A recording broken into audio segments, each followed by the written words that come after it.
This channel does not promote any violent, harmful, or illegal activities. All content provided by this channel is meant for an educational purpose only.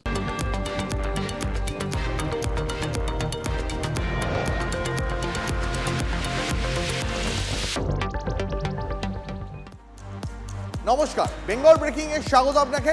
আমি দীপ রয়েছে আপনার সঙ্গে। আমি তনিষ্ঠা রয়েছি আপনাদের সঙ্গে। আর শুরুতেই একটা ছবি দেখাবো, একটা খবর বলবো আপনাদেরকে। সেটা থেকে কি মনে হবে আপনাদের সত্যি আমার জানা নেই, কারণ কি বলবেন বলুন থেকে। ফিতে ফেলে মাপকাঠি, বিরোধী দল করলে ভাতা বন্ধ হবে, তৃণমূলের তালে তাল না মেলালে নাকি বাড়িতে বোমা পড়তে পারে। এসব তো রাজ্যবাসীর কাছে নতুন, এরকম নয়। তা বলে বিরোধী দলের নেতা হওয়ায় তাঁর বাড়ির সামনে রাস্তা বানিয়েও তুলে ফেলা হবে। রাজনীতির কেতুগ্রাস একেই বলে বোধহয়। মশলা ঢেলেছিল, ঢেলে থেকে তুলে নিয়ে পালিয়ে গেল, বলে এখানে বিজেপি রাস্তা হবে না। এই যে ম্যাজিক, ঢালাই ঠিক মতো জমার আগে একেবারে কাঁচিয়ে তুলে নেওয়া হলো বালি, সিমেন্ট, পাথর, তাও কাজের আধ ঘন্টার মধ্যে। রাজনীতির কেতুগ্রাসে কেতুগ্রাম। ঢালাই করেও বিজেপি নেতার বাড়ির সামনে থেকে তোলা হলো রাস্তা, যা ঘিরে তোলপাড় পূর্ব বর্ধমানের এই প্রান্তিক গ্রাম। 6 ইঞ্চি পর্যন্ত উঁচু এখানে দেখা যাচ্ছে এখনো বালি সিমেন্ট লেগে রয়েছে, চারিপাশে দেখতে পাচ্ছি পাথর পড়ে রয়েছে, বালি পড়ে রয়েছে। এই পর্যন্ত রাস্তা তৈরি হয়েছিল। নবগ্রাম অঞ্চলের কাঁকুরহাটির এই ছোট্ট গলিতে বাড়ি বিজেপি নেতা ভিকু ঘোষের। তার বাড়ির সামনে ঢালাই করেও তড়িঘড়ি সব মুছে ফেলা হলো। যেহেতু আমি বিজেপি পার্টি করি, সেই অপরাধে কিছু টিএমসি নেতা এবং গ্রামের মেম্বার দুজনে এসে কন্ট্রাক্টরকে কাজটা বন্ধ করে দেওয়া করিয়েছে। এইখানে 2 গাড়ি মশলা ঢাললো আমাদের এই দূরে, ঢালার পর ওরা খেতে বসলো, দিয়ে খেয়ে উঠে কি হলো কে জানে, তারপরে আবার মশলা তুলে নিয়ে ওখান থেকে রাস্তা হলো।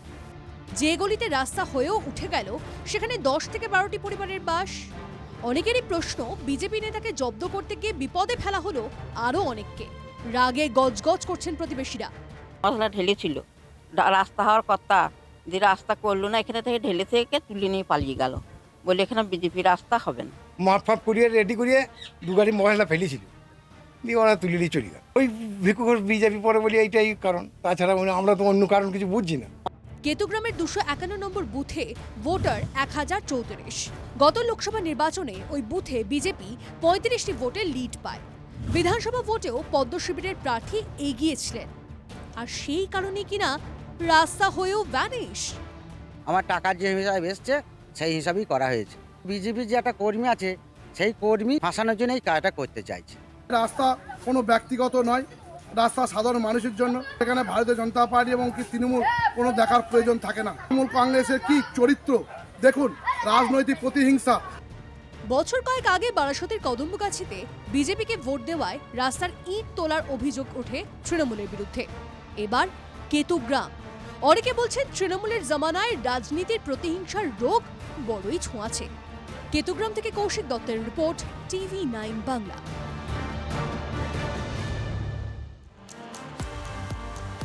হাত বাড়ালেই বাংলাদেশ, সেই সীমান্ত লাগোয়া বাগদাতেই বিএলওকে টাকা দিয়ে ভোটার লিস্টে বাংলাদেশের নাম তোলার চেষ্টা। উত্তর 24 পরগনার বাগদার ভাইরাল অডিও ঘিরে এখন শোরগোল। ভাইরাল অডিও নিয়ে নির্বাচন কমিশনে বাগদার প্রাক্তন বিধায়ক এবং বিজেপি নেতা দুলাল বর। এআই চক্রান্ত দেখছেন অভিযুক্ত বিএলও। 5টা 50 লোকের হাট কাট কথা, ঠিক আছে? তোমরা যে উঠে যাবা, তোমার 14 গোষ্ঠীর আর কোনো দৌড়দৌড়ি লাগবে না। বিএলওকে টাকা দিলেই কেল্লা ফতে, টাকা দিলেই বাংলাদেশের নাম এদেশের ভোটার তালিকায়। 28শে ফেব্রুয়ারি চূড়ান্ত ভোটার তালিকা প্রকাশ হওয়ার কথা, আর এসআইআর এর শেষ পর্বে ভাইরাল অডিও ঘিরে তোলপাড় বাংলাদেশ সীমান্ত লাগোয়া উত্তর 24 পরগনার বাগদা।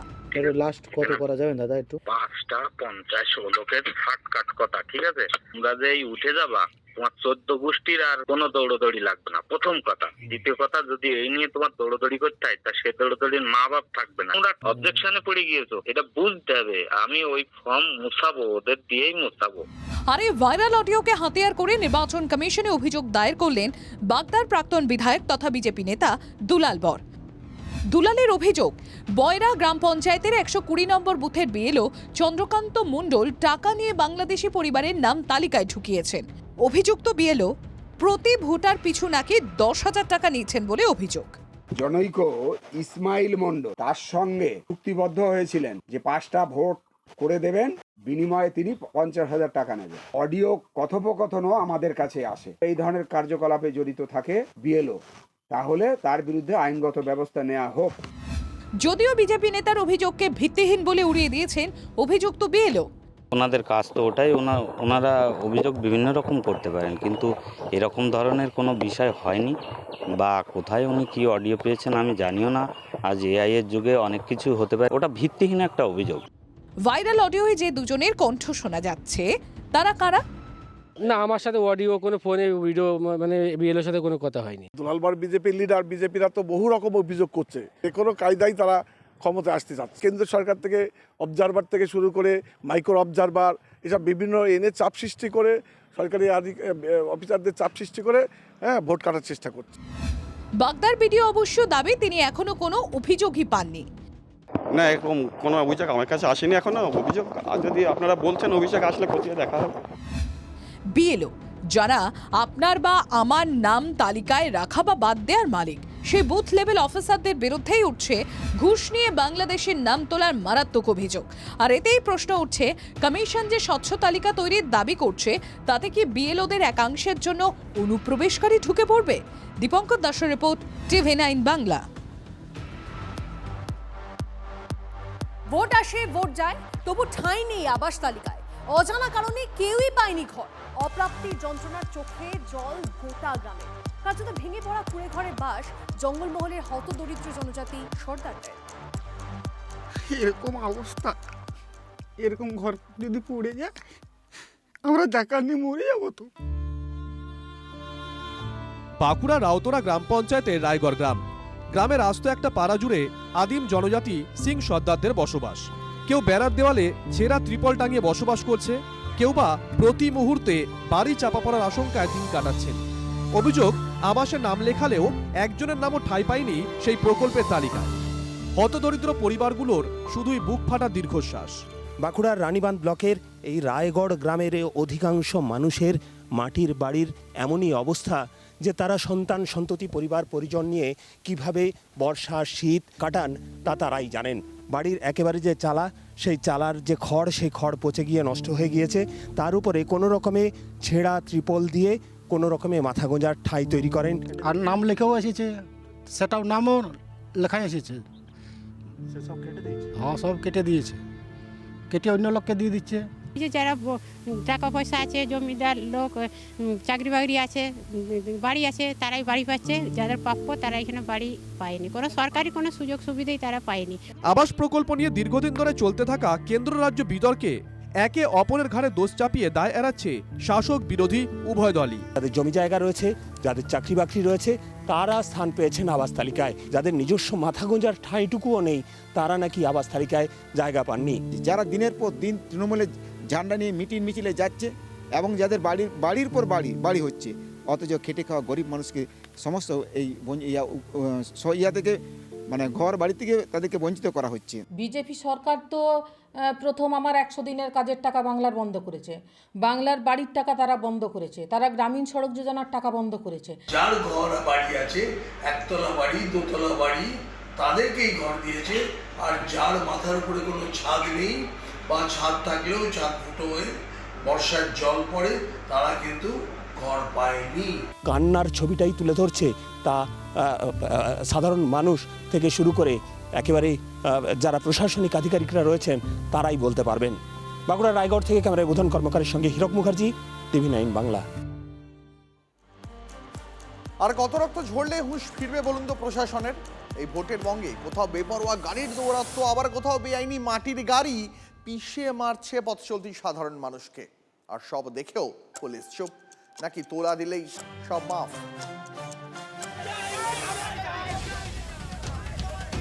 রাতে বাইকে করে বাড়ি ফিরছিলেন দুজনে, আর ফেরা হলো না। বসিরহাটের মাটিয়া থানার রাজাপুরে বেআইনি মাটির গাড়ি কেড়ে নিল তরতাজা দুটি প্রাণ। বেপরোয়া গাড়ি ধাক্কায় ঘটনাস্থলে মৃত্যু হয় বাইক আরোহীর। অপরজনকে হাসপাতালে নিয়ে গেলে মৃত ঘোষণা করেন চিকিৎসক। মৃত পার্থ দাস ও শামীম মণ্ডল ওই এলাকারই বাসিন্দা।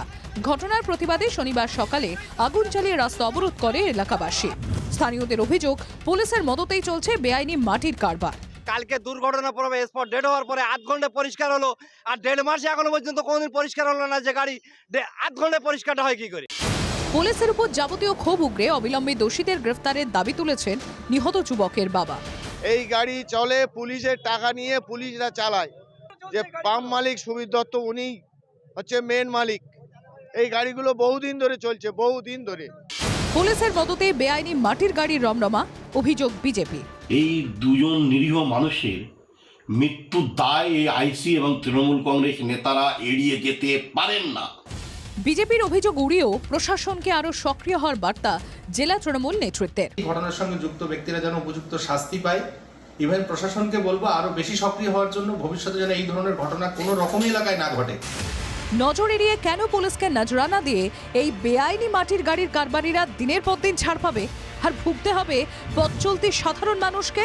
প্রশ্ন থেকেই যাচ্ছে। বসিরহাট থেকে নূর আলমের রিপোর্ট, TV9 বাংলা।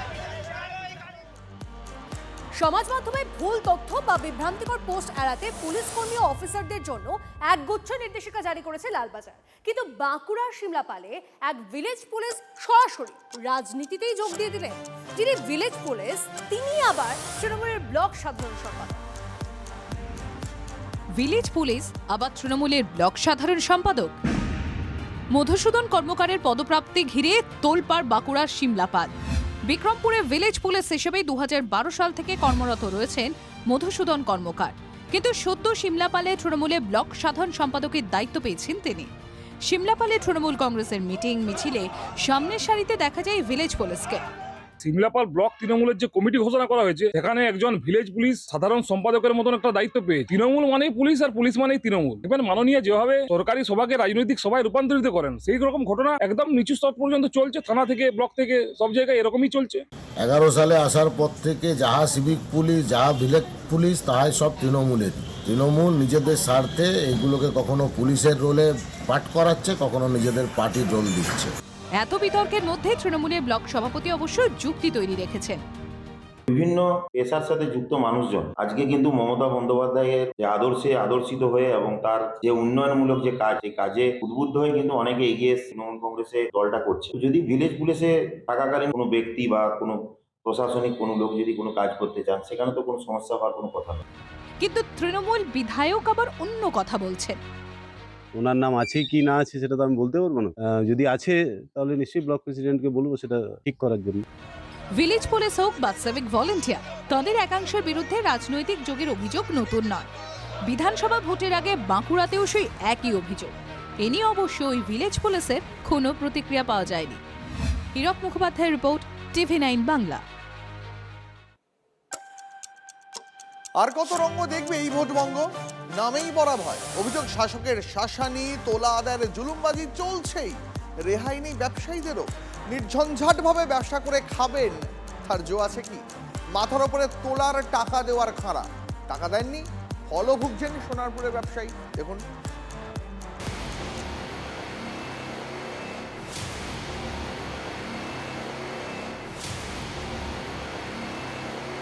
আর এই সন্ত্রাসদের আপনারা একটা ব্যবস্থা করুন, এদের জেলে থাকা প্রয়োজন, এদেরকে জেলে পাঠান। ব্যবসা করতে গেলে শাসক দলকে নাকি টাকা দিতেই হবে। দাবি মতো টাকা না দেওয়ায় ব্যবসায়ীর অফিস ভাঙচুরের অভিযোগ। তোলা চার অভিযোগে কাঠগড়ায় তৃণমূল পরিচালিত সোনারপুরের খেয়াদহ 2 নম্বর গ্রাম পঞ্চায়েতের এক সদস্য। ব্যবসায়ী আশিস হালদারের অফিসে ভাঙচুর। তাণ্ডবের অভিযোগ ওঠে তৃণমূল পঞ্চায়েত সদস্য সজল মণ্ডল ও তাঁর দলবলের বিরুদ্ধে। নরেন্দ্রপুর থানায় নালিশ জানিয়েছেন ব্যবসায়ী, কিন্তু পুলিশ নিষ্ক্রিয় বলে অভিযোগ। 9 লক্ষ টাকা দাবি করেছিল দাদা সেলামি হিসেবে। আমি সেই দাদা সেলামি দেইনি। না দেওয়ার ফলে আমার দোকানটা ভাঙচুর করে। দুষ্কৃতীদের দৌরত্ব কিছুতেই বন্ধ করছে না। আমি এর একটা বিচার চাইছি। অভিযুক্ত তৃণমূল পঞ্চায়েত সদস্যের সঙ্গে যোগাযোগের চেষ্টা করা হলেও তার প্রতিক্রিয়া পাওয়া যায়নি। আক্রান্তর পাশে দাঁড়িয়ে তৃণমূলের বিরুদ্ধে কাটমানির অভিযোগ তুলে সুর চড়িয়েছে বিজেপি। এই হচ্ছে তৃণমূলের কালচার। এই 26-এর নির্বাচন তৃণমূলের বিসর্জন ও পতন নিশ্চিত। ভাঙচুরের ঘটনার পরে পুলিশ আশ্বাস দিয়েছে পদক্ষেপ করা হবে। তাতে ভয় কাটছে না স্থানীয় ব্যবসায়ীদের। বুকে ভয় নিয়ে আগামী দিনে ব্যবসা কিভাবে হবে সেই প্রশ্নই সোনারপুরের খেয়াদহের ব্যবসায়ীদের। সত্যজিৎ মণ্ডলের রিপোর্ট, TV9 বাংলা। হাওড়ায় তৃণমূল নেতা রাজীব বন্দ্যোপাধ্যায়ের বিরুদ্ধে পোস্টার। রাজীব বন্দ্যোপাধ্যায়কে গদ্দার বলে পোস্টার করল দাসনগর ও সাঁতরাগাছি। 2021 সালে ভোটের আগে তৃণমূল ছেড়ে বিজেপিতে যোগ দেন রাজীব। ডোমজুড়ে বিজেপির হয়ে ভোটে হেরেও যান। পরে তৃণমূলে ফিরেও আসেন রাজীব। দলবদলের কথা মনে করিয়ে রাজীবকে গদ্দার বলে আক্রমণ করে পোস্টার দেওয়া হয়েছে। কে বা কারা এই পোস্টার দিয়েছে তা এখনো স্পষ্ট নয়।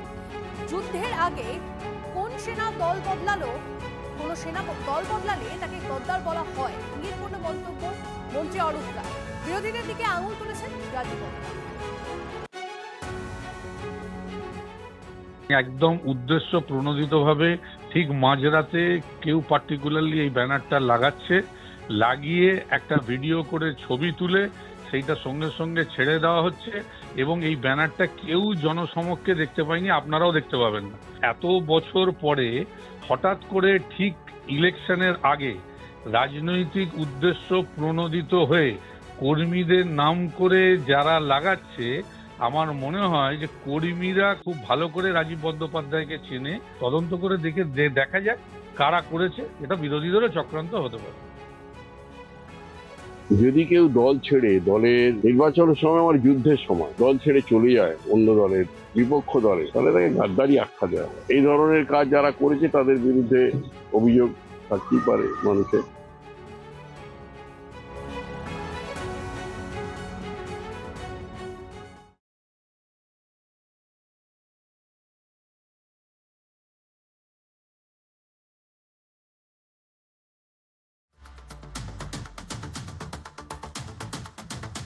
ভাষা দিবসের মঞ্চে বাংলা আবেগ উস্কে বিজেপিকে নিশানা মমতা। হ্যাংলামি করছে বিজেপি, বাংলাকে বুলডোজ করতে দেব না। দিল্লি থেকে এসে বাংলা দখল করা যায় না, আক্রমণ মুখ্যমন্ত্রী। চাকরি শিল্পায়ন হলে এত ভয় কিসের, পাল্টা কটাক্ষ শুভেন্দু। ভোটের দিন ঘোষণার আগেই রাজ্যে কেন্দ্রীয় বাহিনী। মার্চের শুরুতেই বাংলায় 480 কোম্পানি সেন্ট্রাল ফোর্স। 1 মার্চ ও 10 মার্চ দু দফায় 240 কোম্পানি বাহিনী। একযোগে কাজ করবে রাজ্য পুলিশ, বার্তা ডিজিপি। মতুয়াদের মন পেতে সিএএ কমিটি করল কেন্দ্র। হিন্দু শরণার্থীদের নাগরিকত্ব দিতেই কি ভোটের আগে তড়িঘড়ি কমিটি? পায়ের তলার মাটি সরেছে, দিল্লির উপরে ভরসা নেই মতুয়াদের। বিজেপিকে খোঁচা মমতা বালা ঠাকুরের। সিপিএম ছেড়ে তৃণমূলে প্রতিকূল, অভিষেকের হাত থেকে নিলেন ঘাস ফুলের পতাকা। বিজেপির বিরুদ্ধে লড়াই করতে তৃণমূলে, দাবি যুব নেতার। প্রতিকূলকে বহিষ্কার সিপিএমের। প্রলোভনে ফাঁদে পা, প্রতিক্রিয়া সেলেবের। 1 ঘন্টা শুধুই মানুষের কথা, যা কেউ বলে না কিন্তু না বললেই নয়। এখন আরো বেশি সময়, বাংলার একমাত্র অন্যরকম শো যা না দেখলেই নয়। দেখুন ম্যানেজিং এডিটর অমৃতাংশু ভট্টাচার্যের সঙ্গে সোম থেকে শনি এখন থেকে রাত 8:45।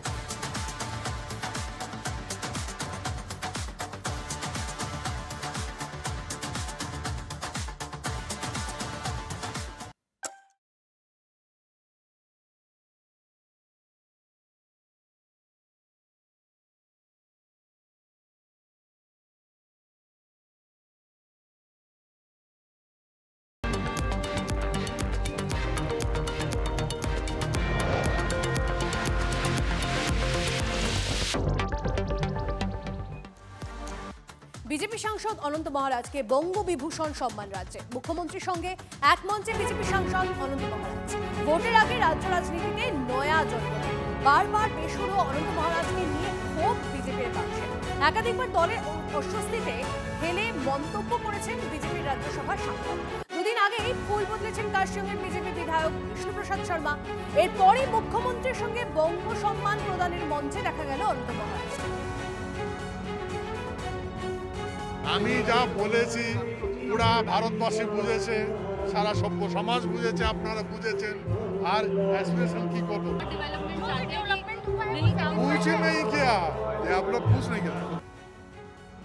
অনন্ত মহারাজের অন্যতম দাবি হচ্ছে উত্তরবঙ্গকে আলাদা রাজ্য করা। আমার প্রশ্ন হচ্ছে তৃণমূল কংগ্রেস আজকে তাকে যে কি একটা পুরস্কার দিলেন, বঙ্গবিভূষণ দিলেন, তো বঙ্গবিভূষণ দিয়ে কি তৃণমূল কংগ্রেস বাংলা বিভাজনকে কি অ্যাকসেপ্ট করে নিলেন? সেই প্রশ্নটা সবার আগে। তৃণমূল স্পষ্ট করে বলুক যে হ্যাঁ এবার ভোটে তৃণমূল জিতলে পরে উত্তরবঙ্গকে আলাদা রাজ্য করবে কি করবে না, আর যদি হেরে যায় তাহলে তাদের দাবি কি থাকবে। বিজেপির এখন এমন অবস্থা পশ্চিমবাংলায়, বিজেপির এমপিও বিজেপির বিরুদ্ধে লড়তে চাইছে। সুতরাং এরপরে আমার মনে হয় যে বিজেপির মানে এবার মানে বলা উচিত যে আমাদের ঘাট হয়েছে, আর পশ্চিমবাংলায় ভোটে লড়বো না, আপনারা বাড়িতে বসে টিভিতে ভোট দেখুন। দয়া করে পশ্চিমবাংলায় ভোটে লড়তে এসে হিন্দু মুসলমান ভোট ভাগাভাগি করে আর তৃণমূলকে সুবিধা করে দেবেন না। আপনার নিজের দলের এমপি যখন আপনার বিরুদ্ধে লড়তে চাইছে, তাই লাজ লজ্জা থাকলে আবার বাড়িতে গিয়ে বসুন, বামপন্থীদেরকে তৃণমূলের বিরুদ্ধে লড়তে দিন, হিন্দু মুসলমান একসঙ্গে ভোট দিন তৃণমূলের বিরুদ্ধে, যা কিনা বিজেপির পতাকার তলায় কখনো সম্ভব না, লাল ঝান্ডার তলায় সম্ভব। হিন্দু মুসলমান একসঙ্গে ভোট দেবে তৃণমূলের বিরুদ্ধে এবং তৃণমূলকে হারিয়ে নতুন সরকার তৈরি করতে হবে বাংলায়। দেখুন, জায়গার নাম বদলায় কিন্তু দ্রুতগতি বদলায় না। সাঁইথিয়া হোক বা সিউড়ি বা দুবরাজপুর, বীরত্ব দেখানোর চোটে বীরভূম তৃণমূলে একেবারে রক্তারক্তি কাণ্ড। হাতে হাতে না থাক এ জেলায় কাজল শেখ আর কেষ্ট মণ্ডলের অনুগামীদের হাতাহাতির ধারাবাহিকতা কিন্তু দেখার মতো। আমরা সাবেরের দল, আর ওদের ওইটা পাওয়ার, কাজলের পার্টি করে পাওয়ার, এটা ওদের, আমরা কাজলের পার্টি, আর হইছে সাবেরের পার্টি। কোথাও তৃণমূল সমর্থকদের বাড়ি ভাঙচুর, কোথাও পড়ে বোমা সুতলি, কোথাও তৃণমূল নেতার বাড়ি লক্ষ্য করে গুলি চলার অভিযোগ। সিউড়ি থেকে সাঁইথিয়া বা দুবরাজপুর, কয়েক ঘন্টার ব্যবধানে বীরভূমের 3 জায়গায় তৃণমূলে তুমুল গন্ডগোল। আর কার্যত সব ক্ষেত্রেই উঠে আসছে তৃণমূলের 2 হেভিওয়েট ঘনিষ্ঠদের লড়াইয়ের কথা। সিউড়ি 2 ব্লকের হারাইপুর, স্থানীয় সূত্রে খবর, হারাইপুরের ড্রেনের কাজে দুর্নীতির অভিযোগ তুলেছিলেন অনুব্রত ঘনিষ্ঠরা, আর তারপরেই তাদের বাড়িতে হামলা চালায় কাজলপন্থীরা। 12%, 3%, 5% কমিশন নিয়ে চলে গেল সকালবেলা। তারা টিএমসি পার্টির প্রধান দুজনাতে বোম নিয়ে ওর ইয়ার নেতৃত্বে, যার প্রধানের বেটার নেতৃত্বে ঘরে ভাঙচুর, এরকম সব পড়েও আছে। আঙুল তুলছে, এটা কোনো ব্যাপার নয়, এটা সিন্ডিকেট চালানোর একটা চেষ্টা। আর বিল্লালকে সবাই জানেন আপনারা যে ও একটা বাজে ছেলে। সাঁইথিয়ায় কার্যত একই ছবি, তৃণমূলের 2 গোষ্ঠীর সংঘর্ষে উত্তপ্ত ফুলুর পঞ্চায়েতের হরপলসা গ্রাম। ব্যাপক বোমাবাজি চলে 2 পক্ষের মধ্যে। এখন আবার পাড়ায় দোকান বসানো নিয়ে 2 শিবিরের গন্ডগোল, আর তাতেই তৃণমূল মারছে তৃণমূলকে। 2 গোষ্ঠী একে অপরের বিরুদ্ধে একেবারে আগলহীন। ওদিকে শেষ করে দেবো, তোদের দিকে গা ছাড়া করে দেবো। ওরা আমার সাবেরের লোক আর আমার কাজলের লোক বলে ওই রকম হামলা করছে। আজ 3 বছর থেকে জ্বালাইছে। টিএমসি, আমরাও টিএমসি, আমরা কাজলের পার্টি, আর হইছে সাবেরের পার্টি। যদিও তৃণমূল নেতৃত্ব একে দলীয় গন্ডগোল হিসাবে দেখছে না, এই সুযোগে চেপে ধরেছে বিজেপি। দল দুষ্কৃতিকারীদের মধ্যে ঝামেলা হচ্ছে, এক দল এ পক্ষের নাম নিচ্ছে, আরেক দল ও পক্ষের নাম নিচ্ছে। এখানে গোষ্ঠীদ্বন্দ্বের কোনো ব্যাপার নয়, সব ব্যাপারটাই প্রশাসন দেখছে। আমার তো মনে হয় না বিধানসভা অবধি এরা টিকে থাকবে, আর ভালোই হচ্ছে, আমাদেরকে আর লড়াই করতে হবে না, এরা আমাদের লড়াইয়ের জন্য কিছু বাকি রাখছে না। বীরভূমের দুবরাজপুরে আবার তৃণমূলের অঞ্চল কার্যকরী সভাপতির বাড়িতে চলল তাণ্ডব। হামলার পাশাপাশি গুলি চলারও অভিযোগ উঠেছে। তবে উদ্দেশ্য এটাই যে আমাকে ভয় দেখানো এবং আমার পরিবারকে ভয় দেখানো, যে আমার পরিবার ভয় পেয়ে যাক এবং আমি যে রাজনৈতিক যে আমার জীবন আছে সেখান থেকে আমাকে পরিবার পিছু হাঁটিয়ে দেয়। একটা সরকার চলছে, সেই সরকারের দলের যদি কর্মীদের নিরাপত্তা না থাকে, তাহলে সাধারণ মানুষের নিরাপত্তা কি করে থাকবে? বীরভূমের নেতাদের বাগে আনতে ওষুধ তো কম দিচ্ছে না তৃণমূলের উঁচুতলা, কিন্তু কেষ্ট ও বনাম কাজল অনুগামীদের লড়াই আটকানো তো দূরের কথা, তা যেন আরো ছড়িয়ে পড়ছে। ভোটের আগে লালমাটির জেলায় এসব কি শাসক দলের জন্য অশনি সংকেত? বীরভূম থেকে হিমাদ্রি মণ্ডলের রিপোর্ট, TV9 বাংলা। দেখুন, ভোটের আগে বীর নয়, ভয়ের ভূম হয়ে উঠেছে বীরভূম। লালমাটির জেলায় দানা বাঁধছে আতঙ্ক। কাজল শেখের খাস তালুক নানুরে বিজেপির জন্য কি আরো বিপদ অপেক্ষা করছে? এক বিজেপি নেতাকে সাদা খানের পর সেই নানুরেই আর এক বিজেপি নেতার বাড়িতে বোমা ছুড়ে কি অভ্যর্থনা বোঝানো হলো? বিজেপি পার্টি করো, এই জন্য তোমাদের বোমা আছে, তাদের বক্তব্য কি পার্টি করা যাবে না? না। ভোট এলেই বীরভূমে বিরোধীদের জন্য কি নতুন নতুন ওষুধ তৈরি হয়? বুধবার নানুরে বিজেপির মণ্ডল সভাপতির বাড়িতে পাঠানো হয়েছিল সাদা থান। এবার নানুর ব্লকেই আরও এক বিজেপি নেতা নিশানায়। বীরভূম জেলা পরিষদের সভাধিপতি কাজল শেখের গড়ে নানুরে বিজেপির এক বুথ সভাপতি মহেন্দ্র বাগদির বাড়িতে বোমাবাজি হয়। কাজ করায় সে তৃণমূল। আক্রান্ত বুথ সভাপতির অভিযোগ, এর আগেও একাধিকবার হুমকির মুখে পড়তে হয়েছে, এবার একেবারে অ্যাকশন। কেন করলো? ভয় দেখানোর জন্য। কারা করছে? এখানকার দুষ্কৃতি যারা আছে তৃণমূলের, তারাই করতে পারে। অন্ধকারে বোমা মারছে, ওরা বলতে চাইছে যে ওসব দিকে গেলে এরকম হবে। বিজেপি করায় এই হামলা বলে অভিযোগ আক্রান্তের স্ত্রীর। আতঙ্কে সিটিয়ে থুপসারার টাকুরা বুথের বিজেপি কর্মীর পরিবার। উঠে দেখি বাড়িতে বোমা ফুটছে, ভর্তি, তারপরে দেখি সুদ লিস্ট ছড়িয়ে রয়েছে, ধোঁয়া উঠছে চারিদিকে, অনেকটাই আতঙ্কে আছে। নানুরে বারবার বিজেপি কর্মীরা নিশানায়, কাঠগড়ায় সেই তৃণমূল, যদিও শাসক দল সেসব মানতে নারাজ। এটা ওদের গোটা ঘটনা, নানুরে ওদের কোনো অস্তিত্বই নেই, সেই জন্য কোনো রকমের ভেসে থাকার জন্য তারা এই ধরনের ঘটনা ঘটাচ্ছে। ওখানে কোনো প্রয়োজনই নেই, 2-5টা 7টা 10টা যা লোক আছে তাদেরকে ভয় দেখিয়ে কোনো লাভ নেই। যারা বিজেপির কার্যকর্তা নির্ভয়ে থাকুন, নিশ্চিন্তে থাকুন, বা ফার্স্ট মার্চটা আসতে দিন, তারপরে যা ব্যবস্থা আবার হবে। এই গুন্ডামি সাধারণ মানুষ বরদাস্ত করবে না। গত লোকসভা নির্বাচনের সময় ভিটে ছাড়া ছিলেন বীরভূমের তাবড় নেতা অনুব্রত মণ্ডল। ভোটের লাইনে দাঁড়িয়ে যিনি পুলিশকে গুড় বাতাসা বিলির হুমকি দেন, এবার ভোটের রাজ্যে সেই বীরভূমেই আছেন। সঙ্গে পুরো দমে কাজল শেখও। গড়ে উপস্থিতি বোঝাতে ভোটের আগে এসব কি শুধুই ট্রেলার? বীরভূম থেকে হিমাদ্রি মণ্ডলের রিপোর্ট, TV9 বাংলা। কেন্দ্রের তরফে দেওয়া রেশনের স্লিপে আবছা প্রকল্পের নাম, রাজ্যের দেওয়া খাদ্য সাথীর স্লিপে আবার রাজ্যের প্রকল্পের নাম উজ্জ্বলভাবে রয়েছে। আর এই নিয়ে রাজ্য সরকারের বিরুদ্ধে আক্রমণ শানিয়েছেন শিলিগুড়ির বিজেপি বিধায়ক। পাল্টা জবাব দিয়েছে তৃণমূল। রেশন স্লিপে জলজল করছে খাদ্যসাথী নাম, অথচ কেন্দ্রের তরফে দেওয়া প্রধানমন্ত্রী গরিব কল্যাণ অন্ন যোজনা স্লিপে প্রধানমন্ত্রীর শব্দটাই আচ্ছা। বিজেপির দাবি, প্রধানমন্ত্রী গরিব কল্যাণ অন্ন যোজনার আওতায় রাজ্যের প্রায় 7 কোটি মানুষকে রেশন দেওয়া হয়। অন্যদিকে রাজ্য সরকারের খাদ্যসাথী প্রকল্পে 2 কোটি মানুষকে রেশন দেওয়া হয়, আর সেখানে কেন্দ্রীয় সরকারের প্রকল্পের নামই স্লিপে আবছা। এটা তো প্রিন্ট যা আসছে, আমাদের কিছু করতে হবে, এটা এরকমই আসছে। এটা মেশিন কি ওই দপ্তর থেকে দৌড়তে দেয়। আর এই নিয়ে রাজ্য সরকারকে তীব্র আক্রমণ শানিয়েছেন শিলিগুড়ির বিজেপি বিধায়ক। রেশনের নিয়ে মানুষের কাছে রুচিহীন ভাবে যেভাবে প্রধানমন্ত্রী বা কেন্দ্রের সরকারকে নাম মুছে দেওয়ার চেষ্টা হয়েছে, খাদ্যসাথী রাজ্য সরকারের বিজ্ঞাপন করেন, ফলে রাজ্যের সরকারের যে বিজ্ঞাপন, সেই বিজ্ঞাপনে এটাকে বারবার তুলে ধরার চেষ্টা হয় অ্যাজ ইফ 9 কোটি রেশন যেন রাজ্যের সরকার দিচ্ছে। বাস্তবিক হচ্ছে 7 কোটি রেশন কেন্দ্রের সরকার দিচ্ছে, আর 2 কোটির কাছাকাছি রেশন RKSY 1-2 দিয়ে রাজ্যের সরকার দিচ্ছে। পাল্টা তৃণমূলের বিদ্রুপ, কাজ নেই তো খই ভাজ। বিজেপির নির্বাচিত বিধায়করা গত 5 বছরে তো কোনো কাজ করেননি। কাজের জন্য তাদেরকে মানুষ ভোট দিয়ে নির্বাচিত করেছিলেন, তারা সেই ব্যাপারে তাদের কোনো অংশগ্রহণ ছিল না। তারা এখন চারিদিকে এই ধরনের ভূত খুঁজে বেড়াচ্ছেন। সামনেই বিধানসভা নির্বাচন, তার আগে রেশনের কৃতিত্ব নিয়েও আমরা ও ওরা। প্রসেনজিৎ চৌধুরীর রিপোর্ট, TV9 বাংলা। সরকারি জমি বিক্রি, দুর্নীতির অভিযোগে বিদ্ধ ক্ষীরপাই পুরসভা। কেঠিয়াখাল সংলগ্ন রাজ্য সড়কের পাশে সরকারি জমিতে ব্যবসায়ীর প্রাচীর। বড় অঙ্কের টাকায় জমি বিক্রিতে অভিযুক্ত পুরো চেয়ারম্যান ও ভাইস চেয়ারম্যান। প্রতিবাদ জানিয়ে পোস্টার ব্যবসায়ীদের। ভোটের আগে পোস্টার কাণ্ডে দলের একটা অংশের চক্রান্তের দিকেও আঙুল উঠছে শাসক দলের অঙ্গে।